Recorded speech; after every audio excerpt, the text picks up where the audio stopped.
Welcome to KRR kitchen. இன்றைக்கி நம்ம கிச்சனில் நல்ல ஒரு அருமையான லஞ்சு காம்போ ரெசிபி தான் பார்க்க போகிறோம். இன்றைக்கி நம்ம பார்க்க போகிற ரெசிபி பார்த்திங்கன்னா வெந்தய குழம்பும் அதுக்கு தொட்டுக்கிட்டு சாப்பிட்ற மாதிரி நல்ல ஒரு சூப்பரான முளைக்கீரை பொரியலும் எப்படி செய்கிறதுன்னு தான் பார்க்க போகிறோங்க. இது ரெண்டு காம்பினேஷன் ரொம்பவே அருமையாக இருக்கும். இந்த வெந்தய குழம்புக்கு அப்பளம், வத்தல், வடகம் இதெல்லாம் கூட வச்சு சாப்பிட்லாம். கீரை பொரியல் வச்சு சாப்பிடும்போது இன்னுமே ரொம்ப நல்லா இருக்குங்க.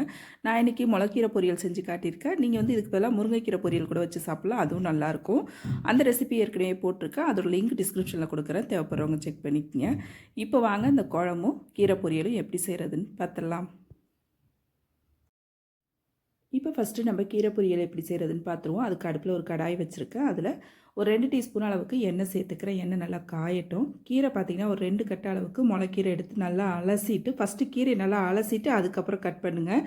கட் பண்ணிவிட்டு அலசினீங்க அப்படின்னா உங்களுக்கு மண் சரியாக போகாது. அதனால் இலை முழுசாக இருக்கும் போதே நல்லா அலசிட்டு கட் பண்ணி நல்லா இது போல் தண்ணியை வடிகட்டி எடுத்து வச்சுருக்கேன். இப்போ கீரை செய்கிறதுக்கு வந்து பார்த்திங்கன்னா எண்ணெய் நல்லா காஞ்சதுக்கப்புறம் 1 டீஸ்பூன் அளவுக்கு உளுந்து சேர்த்துக்கிறேன். நான் வந்து கீரை பொரியலுக்கு எப்போதும் கடுகு சேர்க்க மாட்டேன். உளுந்து, கடலைப்பருப்பு இதெல்லாம் சேர்த்து தான் நான் பொரியல் செய்வேன். ரொம்பவே அருமையாக இருக்கும். நீங்களும் ஒரு தடவை ட்ரை பண்ணி பாருங்கள். அதே போல் தாளிப்புக்கு தேங்காய் எண்ணெய் சேர்த்துருக்கேன். தேங்காய் எண்ணெய் சேர்த்தாலும் டேஸ்ட்டு நல்லாயிருக்கும். நல்லா உளுந்து, கடலைப்பருப்பு பொன்னிறமாக நல்லா வறுப்பட்டதுக்கப்புறம் ஒரு 1/2 டீஸ்பூன் அளவுக்கு ஜீரகம் சேர்த்துருக்கேன். நல்லா எல்லாம் பொரியட்டும். பொரிஞ்சதுக்கப்புறம் ஒரு 4 பூண்டு பல் இடித்து வச்சுருக்கேன், அதை இதில் சேர்த்துக்கிறேன்.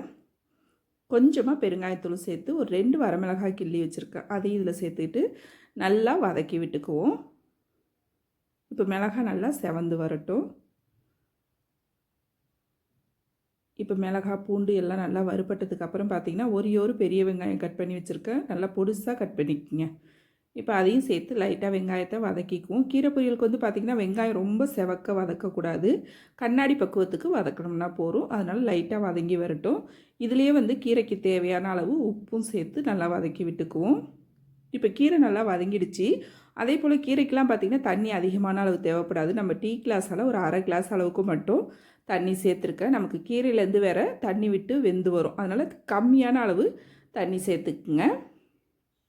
தண்ணி நல்லா கொதி வந்ததுக்கப்புறம் நம்ம கட் பண்ணி வச்சுருக்க கீரையை இதில் அள்ளி வச்சுக்கிறேன். கீரையை வந்து மூடி போட்டு நம்ம வேக வைக்கக்கூடாது, திறந்து தான் வேக வைக்கணும். அப்பப்போ நல்லா கலந்து கொடுத்துக்குங்க. நிறையா இருக்கிற மாதிரி தெரியும் உங்களுக்கு. வெந்ததுக்கப்புறம் பார்த்திங்கன்னா ரொம்ப கம்மியாகிடும். அதனால் லைட்டாக இது போல் கலந்து கொடுத்துக்கிட்டே இருங்க.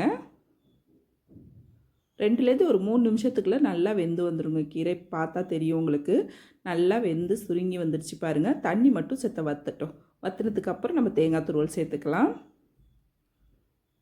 இப்போ பார்த்தா தெரியும் நல்லா தண்ணிலாம் வற்றி நல்லா ட்ரை ஆகிடுச்சு பாருங்கள். இப்போ கடைசியாக இறக்க போகிறப்ப நல்லா ஒரு 1/2 கப் அளவுக்கு தேங்காய் துருவல் சேர்த்து இறக்கிட வேண்டியதான். தேங்காய் துருவல் சேர்த்து பார்த்திங்கன்னா ஒரு 2 செகண்ட் மட்டும் கலந்து விடுங்க. ரொம்ப நாளைக்கு கலந்து விட வேணாம். அந்த தேங்காயோட ஃப்ளேவர் அப்போ தான் நல்லாயிருக்கும். லைட்டாக இது போல் கலந்து விட்டுக்குங்க. அவ்வளோதான், நம்மளோட முளைக்கீரை பொரியல் ரொம்ப சூப்பராக அருமையாக ரெடி ஆகிடுச்சிங்க. இப்போ இதை ஒரு பாத்திரத்துக்கு நம்ம மாற்றி வச்சுருவோம். இப்போ கீரை பொரியலாம் பாத்திரத்துக்கு மாற்றுறதுக்கு அப்புறம் பார்த்திங்கன்னா நம்ம அடுத்து வெந்தய குழம்பு எப்படி செய்கிறதுன்னு பார்ப்போம். அதுக்கு பார்த்திங்கன்னா ஃபஸ்ட்டு நம்ம வெந்தயமும் ஜீரகமும் வறுத்துட்டு அரைச்சி வச்சுக்கணும் ஒரு பொடி. அதுக்கு பார்த்திங்கன்னா 1 டீஸ்பூன் அளவுக்கு வெந்தயம் எடுத்திருக்கேன். அது கூடவே ஒரு 1/2 டீஸ்பூன் அளவுக்கு ஜீரகம் சேர்த்து இதை வந்து அடுப்பை நல்லா லோ ஃப்ளேமில் வச்சு பொன்னிறமாக வர வரைக்கும் வறுத்து எடுத்துக்கணும். வெந்தயத்தை எக்காரணத்தை கொண்டு நீங்கள் செவர விட்டுறக்கூடாது. நல்லா பொன்னிறமாக வறுபட்டு வரணும். வெந்தயம் வந்து ரொம்ப செவந்துருச்சு அப்படின்னா உங்களுக்கு கசக்க ஆரம்பிச்சிடும். அதனால் பக்குவமாக வறுத்து எடுத்துக்குங்க. இந்த பொடி தான் அந்த குழம்புக்கு வாசனையே கொடுக்கும். இதை நல்லா ஆற வச்சுட்டு மிக்ஸி ஜாரில் சேர்த்து பொடி பண்ணி எடுத்து வச்சுக்குவோம். இப்போ குழம்பு தாளிக்கிறதுக்கு ஒரு 3 டேபிள் ஸ்பூன் அளவுக்கு நல்லெண்ணெய் சேர்த்துக்கிறேன். இந்த குழம்பு நல்லெண்ணெயில் செய்யும் போது டேஸ்ட் ரொம்ப அருமையாக இருக்கும். இப்போ எண்ணெய் நல்லா காயட்டும். எண்ணெய் காஞ்சதுக்கப்புறம் பார்த்திங்கன்னா நான் தாளிப்பு வடகம் சேர்த்துருக்கேன். நீங்கள் இதுக்கு பதிலாக கடுகு, வெந்தயம், ஜீரகம் சேர்த்து தாளிப்பு கொடுத்துக்கலாம். தாளிப்பு வடகம் இல்லைன்னா அது 3 சேர்த்து தாளிப்பு கொடுத்துக்குங்க. தாளிப்பு வடகம் சேர்க்கும் போது இன்னும் கொஞ்சம் வாசனையும் டேஸ்ட்டும் நல்லாயிருக்கும். அதனால தான் நான் சேர்த்துருக்கேன். இது கூடவே பார்த்திங்கன்னா நல்லா ஒரு 20 சின்ன வெங்காயம் உரித்து வச்சுருக்கேன், அதையும் சேர்த்துக்கிறேன். ஒரு 10-15 பூண்டு பல். இப்போ வெங்காயம் பூண்டு நல்லா வதங்கி வரட்டும். இந்த தாளிப்பு வடகம் ரெசிபி பார்த்திங்கன்னா ஏற்கனவே நான் வீடியோ போட்டிருக்கேன், அதோட லிங்க்கும் உங்களுக்கு டிஸ்கிரிப்ஷனில் கொடுக்குறேன், தேவைப்படுறவங்க செக் பண்ணிக்கங்க. இப்போ வெங்காயம் பூண்டு ஒரு பாதி அளவு வதங்கினோன்னே இதில் ஒரு தக்காளி பழம் சேர்த்து நல்லா வதக்கி விட்டுக்குவோம். இப்போ வெங்காயம் தக்காளியில் நல்லா வதங்கி வரணும். அதுக்கப்புறம் தான் நம்ம மற்ற பொருள்லாம் சேர்க்கணும். இப்போ பார்த்தா தெரியும் உங்களுக்கு தக்காளிலாம் நல்லா குழஞ்சி வதங்கி வந்திருக்கு பாருங்கள். இந்த அளவுக்கு வதங்கினதுக்கு அப்புறம் 1/2 டீஸ்பூன் அளவுக்கு மஞ்சள் தூள், ஒரு 3 டீஸ்பூன் அளவுக்கு குழம்பு மிளகாத்தூள் சேர்த்துக்கிறேன். குழம்பு மிளகாத்தூள் உங்கள்கிட்ட இல்லை அப்படின்னா மல்லித்தூள், தனி மிளகாத்தூள், ஜீரகத்தூள் சேர்த்துக்குங்க. கொஞ்சமாக இது கூடவே பெருங்காயத்தூள் சேர்த்து நல்லா கலந்து விட்டுக்கிறேன். மிளகாத்தூள் உங்கள் காரத்துக்கு தகுந்த அளவு சேர்த்துக்குங்க. அப்புறம் பார்த்திங்கன்னா ஒரு சின்ன லெமன் சைஸ் புளி எடுத்து கரைச்சி வச்சுருக்கேன், அதையும் இதில் சேர்த்துக்கிறேன். குழம்புக்கு தேவையான அளவு தண்ணியும் சேர்த்து நல்லா கலந்து விட்டுருங்க. இது கூடவே குழம்புக்கு தேவையான அளவு உப்பு சேர்த்து நல்லா கலந்து விட்டுருவோம்.